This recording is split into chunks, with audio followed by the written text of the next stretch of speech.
Well, hello, folks out there on YouTube. Len got a big show lined up for you. Let's get right on into it. All right, yeah, we've got some coaching chaos out here. This is getting kind of wild. We've got news about Bill Belichick. We've got a new law being passed up in Ohio over flag planting. There's some crazy stuff going on. We also need to talk about what's happening in Alabama land with Jalen Milroe and Coach DeBoer and all of that, how he's doing. And, of course, Ryan Day, I'm going to tell you something. This Michigan game has made the Ohio State fans, not all of them, but some of them have lost it. I mean, they just really have, and we're going to get into that as well. But let's start out with Bill Belichick. Is he really going to UNC? This is being reported all over the place, and sources say Belichick is getting close or working on some issues before hiring him. It says he's close to a deal to make him Tar Heels coach. Of course, he's won 6 Super Bowls. So there's still some issues that both sides need to work through. Sources added that the ball is in Belichick's court.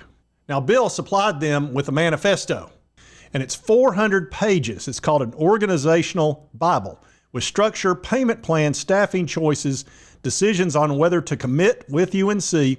He's expected to know their decision within 24 hours. It says the Belichick's Bible would require historic levels of investment from the school, including salary minimums, positions by position, and a willingness to hire 2 staffs, a coaching staff run by Bill, a recruitment staff run by a sitting college GM who would require a buyout. All right, so they're getting ready to possibly hire Mr. Personality. Now, they just got rid of Coach Mack, who was 73 years old, and they're hiring a 72-year-old head coach in Bill Belichick. So I guess they decided to go young this time. Anyway, now obviously he's a really good NFL coach, especially with Tom Brady. But he is not the most reasonable person in the world. If you'll remember, Tom Brady wanted to stay with New England, and he wanted a 2-year deal, $50 million, $25 each year. And Bill Belichick said, "You're too old. We'll sign you to a 1-year deal at $20 million. Now, I could be a little off on those numbers, so don't freak out, New England people. But he didn't want to sign him to a 2-year deal, and he wanted to save money on it. He was already giving you a discount, Bill. He had been doing it for years and years and years so that he could have better players around him. Well, he didn't think he had anything left in the tank, and, of course, he went down to Tampa Bay and won a world championship. So I don't think he's the most reasonable person, and you're going to go into a college setting, and you got the Bubba guy who's the athletic director, and they're used to doing things a certain way in North Carolina, and he's going to come in there, and you know how he is. He's not got any – it's not going to be pretty. This, I don't know, this could really be ugly for North Carolina because if you don't follow the 400-page manifesto, he's going to hold you to it. And he's going to think, hey, this is the way it is. I got a bad feeling this is not going to end well. Yeah. Only now, at the end, do you understand? Yeah, you'd better read that 400 pages, both sides of the paper, because if you don't follow it to the letter, he's not going to be happy. And if you think you're going to negotiate anything or, compromise on, there's going to be none of that. It's going to be Bill's way or the highway. So I don't know if this is a great decision by them, but, we'll certainly see. But good grief, can you imagine Bill Belichick at North Carolina? He wants to coach in the pros, but I don't think any of those owners want him. So anyway, we'll keep you apprised of the situation, but it's pretty risky, North Carolina. You better come up with a lot of money because he's going to want things his way. And oh, by the way, North Carolina, you're a basketball school mainly. He's not going to want to hear about that. It's going to be all about football. So anyway, and I know he's setting it up for his son, it sounds like, too. All right, let's get into this next thing. There's a lot of folks talking about how a Jalen Milroe might ought to transfer and move on from Alabama. Now, personally, I think he should just go to the NFL, but I think there's a lot of people that don't think he's a good fit in Kalen DeBoer's offense. Now, I've been talking about this since DeBoer was hired, that Milroe is a running quarterback, and Kalen DeBoer likes a more stationary quarterback who has great timing, great touch, and is very accurate. Now, Jalen doesn't really fit those descriptions. Now, that's what he had in Washington. It's what he's had everywhere he's been.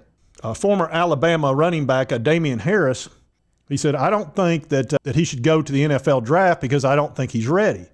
He said, I think he should hit the transfer portal, go somewhere, get a fresh start, because I don't think this marriage between him and Kalen DeBoer, it doesn't look like it's working. Not for either person. Not saying it's either party's fault, just sometimes relationships just don't work. And I almost feel like Milroe kind of got stuck in a situation where he's got this really, really good running quarterback in Jalen Milroe. I mean, he's tough as nails too.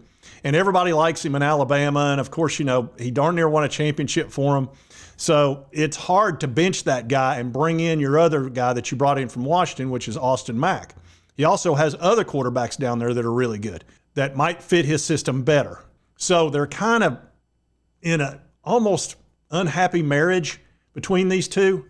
And you've got Nick Saban, who's still got an office down there, and he's not wanting to bench Nick Saban's quarterback. So it's got to be a little bit uncomfortable down there for Kalen DeBoer. I think it was a little bit like this when he walked into Alabama. Check-in time is 3. It's 2:55. I know. Is this what he's doing now? Have a seat. As your host, I have some rules. First, Yeah, I think Nick is still pulling some strings down there. It may be time for him to put in his own quarterback and go ahead and fully put in his whole system that he's, look, it's a very quarterback-friendly system. There's tons of moving parts. I mean, he moves people all over the place before the snap, and it's hard to defend. And I really expected more out of the offense this year, but I just don't think they've quite got the right guy. And Jalen Milroe can pick any place he wants to go, and they'll take him just about. But I think he should go to the NFL. He'll probably get picked in the first or second round and make a ton of money. And I would move on if I'm him. So anyway, that's what's going on in Alabama. And there's a lot of unhappiness down there. There's a ton of players that are in the portal already. There's a bunch that are opting out of the game. They're going to play in that Reliant, whatever the crap game, with Michigan of all things. It's got to be America's team. And we're going to talk about Michigan here in a second. As a matter of fact, let's move on to Ohio State and Ryan Day. Now, we've talked a lot about this game coming up with UT at Ohio Stadium, the shoe. And there's still a lot of people in Ohio State that are very angry with Ryan Day. They've lost 4 games in a row against Michigan, which is, you can't do that at Ohio State. You just don't. You just can't. And I know a lot of that can be blamed on Connor Stallions. Sign Steeler guy. But this year, you can't. You had a 21-point spread. You're at home. Everything's set up for you, and you try to run the ball because you want to show how tough you are instead of throwing the ball over the field with your 5-star wide receivers all over the place. So I can see why they're upset about that. But the guy's won an 87% rate. So it almost feels like one of two things needs to happen. Either they need to run the table and win the national title, or, and there are some people in Ohio State that feel this way, they'd rather he just lose to the Vols and get fired. And there's a lot of talk about Urban Meyer. And I've shown you video clips from Buckeye Scoop where they were talking about that very thing, that Urban would take a phone call. What's life like after Ryan Day? And if Ryan Day decided to leave, or if Ryan Day was encouraged to leave, or whatever the circumstances were, if there was a vacancy in the Ohio State coaching job, the question is, where would you turn? And it's been kind of fanciful thinking to think about, could Urban Meyer make a triumphant return? And it's something that's been kind of a running joke for a while with us. Just kind of like, hey, wouldn't that be great? Yeah, great. That'd be awesome. But got some intel that might actually be something that could happen, and that obviously a lot of things would have to line up. But if there was a vacancy, Urban Meyer would get a call. There's a lot of moving parts right now in Ohio State, and it's going to be very interesting. I think the fans will show up in droves, and it'll be packed, and it should be a very exciting game. But if it went a little bit sideways, you might see some boo birds show up about Ryan Day. Now, they may win the next 4 games. They've loaded with talent. Good grief. They've got the second biggest NIL. Let me show you the NIL list. This is what most people think is accurate, or as close as it could be. This is from Will Compton, and I've seen this all over the internet. They've got Texas is the number 1 with 22 million. Ohio State at 20 million. We know that's accurate because they have to, because they're a public school and that's part of their law. LSU's at 20. Georgia's at 18, A&M 17, all down the list. 16 for Michigan, Alabama's almost 16. Florida's at 16. Clemson at 15. Oklahoma at 15. Penn State at 14.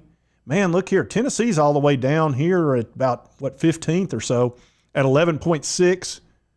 I mean, it's, Virginia's all the way up to 12.7. So Ohio State's spending a lot more money than the team they're getting ready to play against. That's why Josh Heupel's so important to the Vols. He can take a team that has less talent and beat you with that team. He's done it for 3 years, going on 4.